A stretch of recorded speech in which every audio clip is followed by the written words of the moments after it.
Os divertículos são pequenas bolsas ou saculações que se formam na parede do intestino, sendo mais frequentemente encontradas no cólon, particularmente no sigmoide, que fica à esquerda do nosso abdômen. A presença de divertículos é conhecida como a doença diverticular ou diverticulose. E quando essas bolsinhas inflamam ou infectam, a condição resulta em uma diverticulite. E é sobre essa condição tão comum, especialmente após os 50 anos, que nós falaremos hoje. Meu nome é Thaís Takahashi, sou coloproctologista, especialista em saúde intestinal.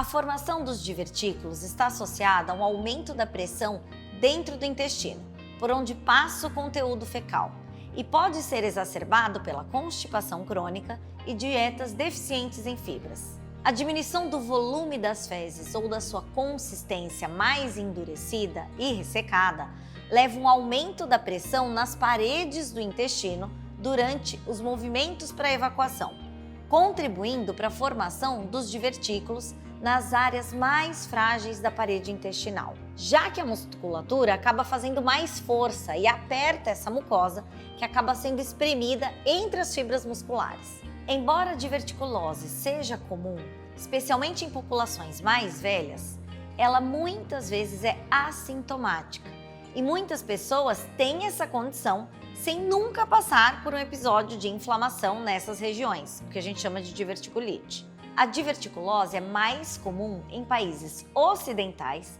e aumenta a chance com a idade, afetando cerca de 50% da população com mais de 60 anos. A ingestão insuficiente de fibras tem sido um dos maiores fatores associados ao desenvolvimento dos divertículos, além da falta de atividade física e da ingestão de líquidos, favorecendo a formação de bolos fecais mais densos. Mas alguns outros fatores muito importantes que a gente menciona pouco são a associação da doença diverticular e o risco de diverticulite com a obesidade, especialmente a gordura visceral. A gente ainda não sabe exatamente o porquê, se há uma relação direta, anatômica, que favoreça a formação e obstrução dessas saculações, ou se a maior influência disso se dá pelo estilo de vida e a inflamação crônica de baixo grau presentes nesses pacientes. Provavelmente seja uma combinação desses e outros fatores com uma predisposição pessoal do indivíduo.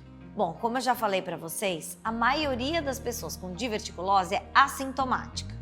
No entanto, quando a diverticulite se apresenta, os sintomas podem incluir dor abdominal, principalmente no quadrante inferior esquerdo do intestino, com ou sem febre, calafrio e alteração no hábito intestinal, como diarreia ou constipação, podendo acontecer também náuseas e vômitos. E a maior preocupação nesses casos são as complicações potenciais da diverticulite, que incluem abscessos, perfuração intestinal e o que a gente chama de peritonite, que é uma infecção grave generalizada ali dentro do abdômen.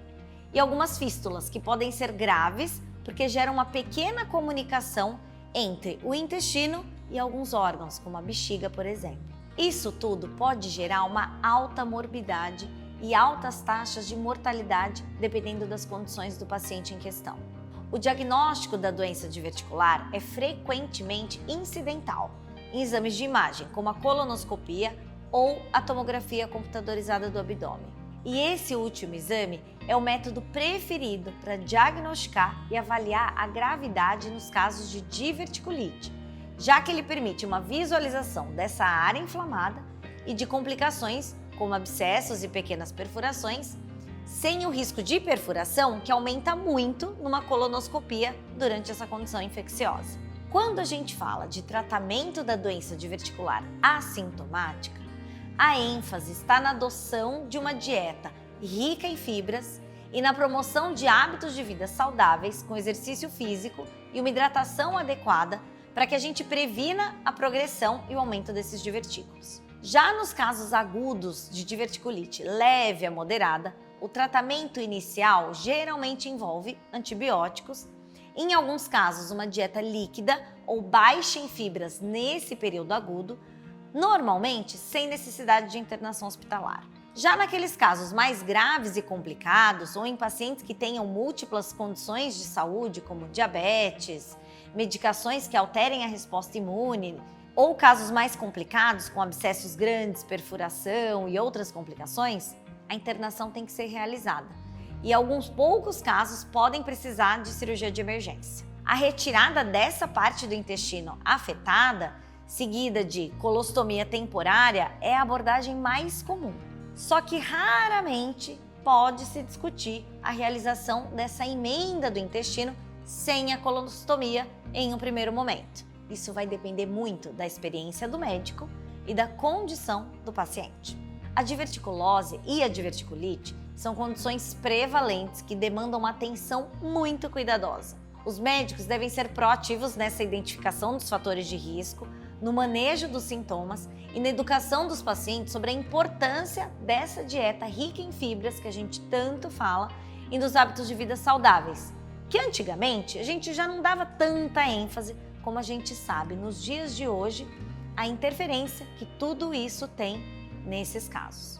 A abordagem individualizada e a monitorização contínua são importantíssimas na prevenção e no manejo eficaz dessas condições. E isso garante uma melhora na qualidade de vida desses pacientes e um menor risco à saúde deles.